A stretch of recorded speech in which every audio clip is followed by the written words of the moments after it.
Hello everyone and welcome to Stan the Wine Man TV. I am your host, Stan Rattan, and this is a Blue Collar Wine Show where I help you spend your wine dollars wisely.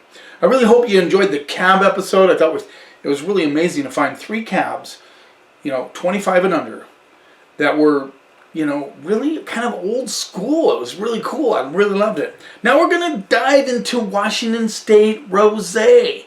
I mean, spring is almost here, and whether we as wine guys, girls, or whatever, wine stewards, like it or not, when the sun starts coming out, rosé starts flying off the shelf. Now, I drink rosé year-round. I drink it during the winter, anytime. I just drink rosé. I love rosé. It's one of my favorite. Just come home, pop a bottle, have a few glasses.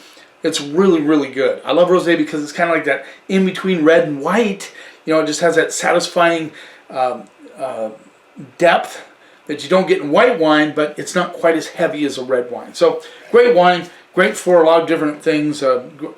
Great versatile with food as well. Very versatile with food as well. There's 2 ways you can make rosé. You can do the Saunier method, which is roughly French for to bleed. So they'll take the juice that's on the skins and they'll bleed off a bunch of that juice once it gets to the color they want, and then they'll save the rest of the grapes to concentrate the varietal that you're using. So let's say in this case we have a couple, well, most of these are Sangiovese based rosé. Excuse me 1 second. I forgot my phone, which has the notes for the last rosé on it. So sorry about that. There you go. So I think with these, you'll get the idea of color extraction on these, and then you can make just straight up rosé. In other words, they take the grapes and they do it directly to rosé. Now they can leave them on the skins anywhere from 2 hours to whatever they want to do, depending on the color that they want to get out of those grape skins to the actual rosé. A lot of rosé people like the paler color, the more salmon colored rosés. Some people don't really care. I do have a little bit of a harder time selling darker rosé, which is quite interesting. One of my favorite rosés is Tavel, which comes from the Rhone Valley of France. And they are very, very meaty, and they are darker rosé. So anyway, let's get started right off the bat with my Winery of the Year, Barnard Griffin 2019 Rosé of Sangiovese. Good job, Rob. He has the varietal right on the front. 2019. Now 20s are starting to come out. I think the next 2 are 20s. So the cool thing about this rosé from Rob Griffin is he has won so many frickin' gold medals with his rosé. He explained to me, and if you watch the interview I did with him a few episodes back, I think he mentioned it, that he originally started to make just Sangiovese, and he thought it was too acidic, too rough. So then they tried it with rosé, and it turned out brilliantly. He said sometimes these shows where he sends the rosé are a little early, so his rosé hasn't really developed yet. But as you notice, the color's a little darker on this one, and you'll see that it's definitely kind of into the see, I'm so terrible with color. Kind of a light rose, copper, a little bit of a melon color or watermelon color to it, but it is darker. You can see that. Not salmon colored at all. Add a little orange hue to it as well. Let's see what we get on the nose.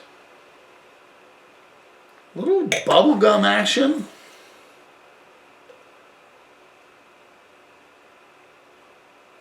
Definitely watermelon. A little bit of orange in there as well. I get hints of plum, which is really interesting. A little bit of strawberry. Strawberry watermelon would be the dominant aromatics on this. Let's see what we get on the palate.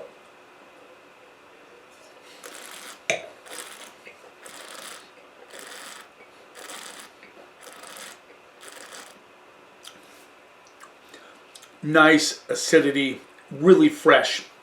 Watermelon, strawberry, big time on the palate. Just a tiny undertow of orange peel coming through on the backside.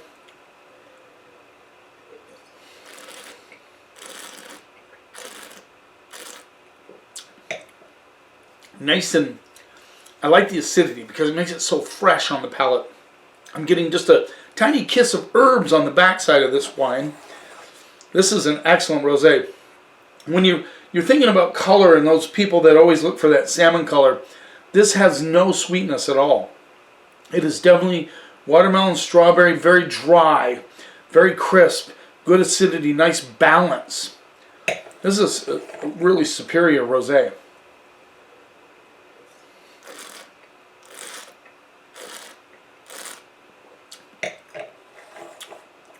No bubblegum on the palate at all. Has that herbal, kind of gives it a little interesting finish, which I like a lot, giving it complexity. Yes, rosé can be complex, really.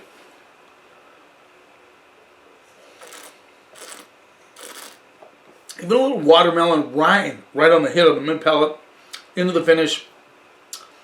Just a lot of different flavors in this wine. I really like it. Solid rosé. I'm going to go straight up A on that, as it's a solid rosé. Let's move on to the Walla Walla Vintners 2020. Here we go. Walla Walla Valley Rosé. I think Rob was Columbia Valley. I didn't see that. Yes, Columbia Valley, of course. So this is a Walla Walla Valley Rosé. It rolls in at $20. There you go. And this is also 100% Sangiovese. And this is that color people are looking for. That real salmon, light-colored rosé. So the difference is Rob extracts a little bit more color off of the skins than they do in Walla Walla Vintners. I like Walla Walla Vintners wines. They do a good job. They do a straight-up Sangiovese that we sell at the store. Very nice. Let's look at the color.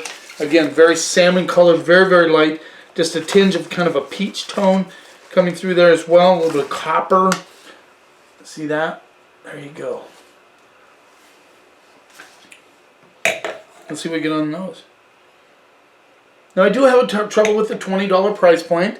That's a little steep for a lot of people for rosé. We do sell some rosé at that price point. I think one of the more expensive ones I know of is J.K. Carrier out of Oregon. They run up around $25 a bottle. But rosé in the $20, you can get some Provence rosés for less than that. Some, not all. So I like the color on this. A lot of people, rosé people, will love the color on this. Let's see what we get on the nose. Very herbal on the nose. Not as aromatic as the Barnard Griffin. Just light watermelon. Yeah, just mostly watermelon. Very challenged on the nose, actually. I'd say I get sawdust, except I just put together some wine racks, and I know that's going to come through a little bit. Not too bad, though. A little bit of peach. You know, I get a little bit of that kind of peach, meat of the peach, white peach, coming through with the watermelon. Let's see what we get on the palate.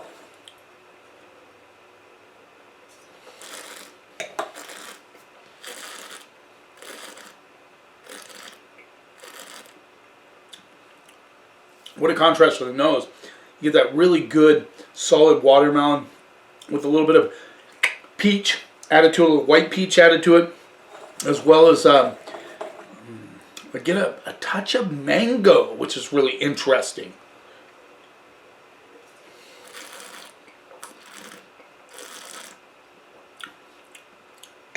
Not quite as acidic as the Barnard Griffin. I like that acid in my rosé. Really makes it for a nice rosé. But this is really good. Like I said, white peach, watermelon, and mango. Nice flavor profile for a rosé. And just a kiss of herbs on the backside.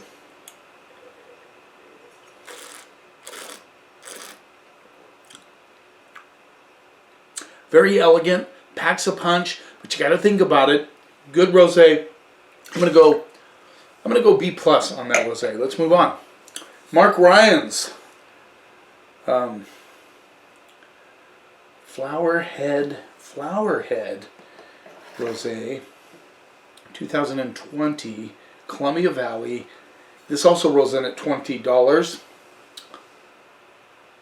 I like the label on this one. Pretty nice. I brought my phone because I have to look at the composition of this wine. It is 89% Sangiovese. So these are all basically Sangiovese based. He adds a little Merlot, 6% Merlot, 4% Syrah, 1% Grenache. 4,700 cases. There you go.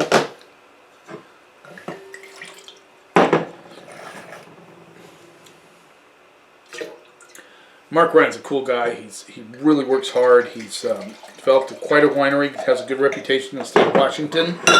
I wasn't really thrilled about last year's rosé. My good friend Amy told me this is better than last year. This is talking about light. This is even lighter than the Walla Walla Vintners.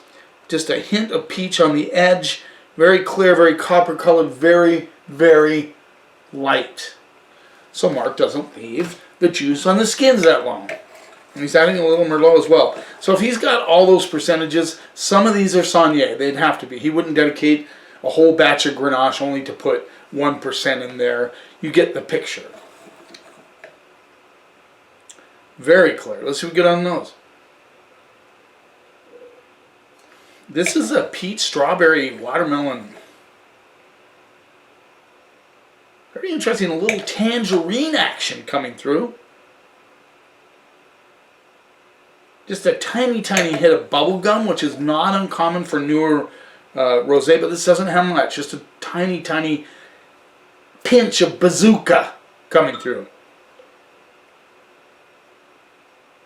Very, very nice aromatics on this. Let's see what we get on the palate.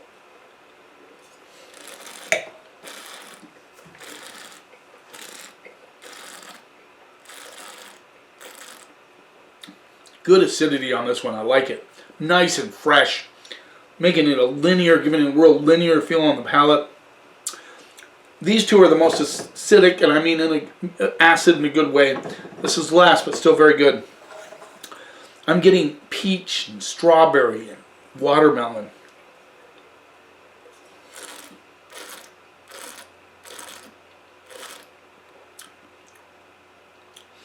I'm looking for a little spice from the Grenache, but I guess 1% wouldn't do that necessarily. Very fresh, very clean, very nice finish. I like it. And that tangerine, that citrus kind of sneaks out on the backside and lingers in there.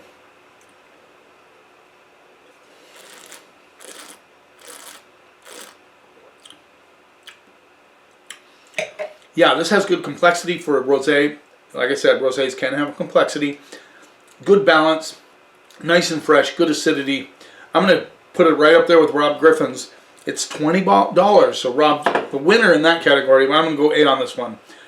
I like the lingering kind of strawberry, tangerine, watermelon thing going on. It lingers for quite a while. So I'm going to go straight up A as well on this one. Solid rosé for $20.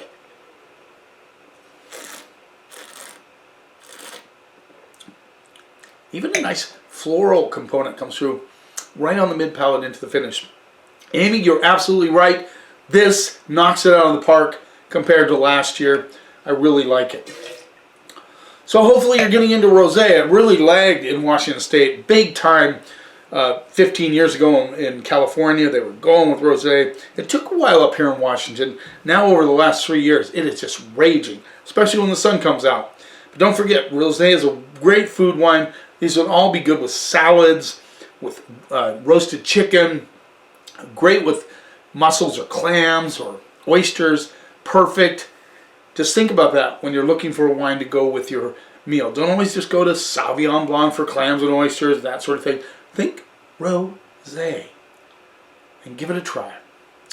Thanks for taking a little time in your day. I appreciate your support.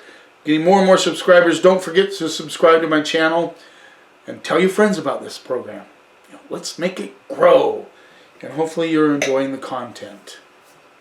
I put out episodes on Mondays and Thursdays, so you know that. If you subscribe, you're going to see that. Hit the bell too to remind you episodes are coming up. You keep watching, and I'll keep helping you spend your wine dollars wisely.